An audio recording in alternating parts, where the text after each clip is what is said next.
వి హనుమంతరావు గారు వచ్చారనుకోండి, అరే బాబు ఏం మాట్లాడుతున్నారా?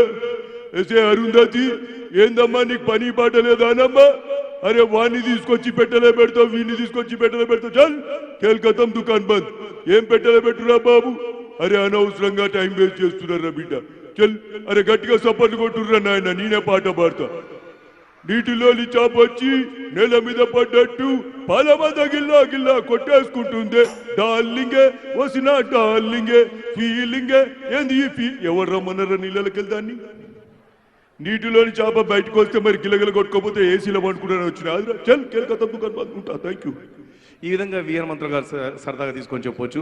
అదేవిధంగా చూస్తే మనం చాలా మందిని చూస్తూ ఉంటాం కదా సరదాగా. ఎగ్జాంపుల్కి ఇప్పుడు సినిమా యాక్టర్ కనుక మాట్లాడితే జయప్రకాష్ రెడ్డి గారు, ఏమే అరుంధతి ఊరికే రచన చేస్తాండావే, పెట్టలో పెట్టి బీగాలెచ్చి ఊపిరి సత్తాండా, బీగాలు దిగి బయటకు వచ్చా ఊపిరి పీల్చుకుంటా, నన్నేం చేయలేరా పో గబుదాన్ని నేను చేస్తాను. ఇంకో పక్కన చూస్తే అక్కడ మన ప్రకాష్ రాజ్ గారు, విలన్ గా నటించే ప్రకాష్ రాజ్ గారు, ఏంట అరుంధతి 10 సంవత్సరాలు కాదు 20 సంవత్సరాలు కాదు ఏకంగా 80 సంవత్సరాలు పెట్టలో పెట్టి నేను అసలు మొనార్కనే, నన్ను ఎవరు మోసం చేయలేరు. దట్ ఈస్ ప్రకాష్ రాజ్, వస్తా. ఈ విధంగా ప్రకాష్ రాజ్ గారు. ఇంకో పక్కన చూస్తే మనకు సరదాగా కమెడియన్స్ తీసుకుంటే కామెడీ యాక్టర్లలో బాబు మోహన్ గారు.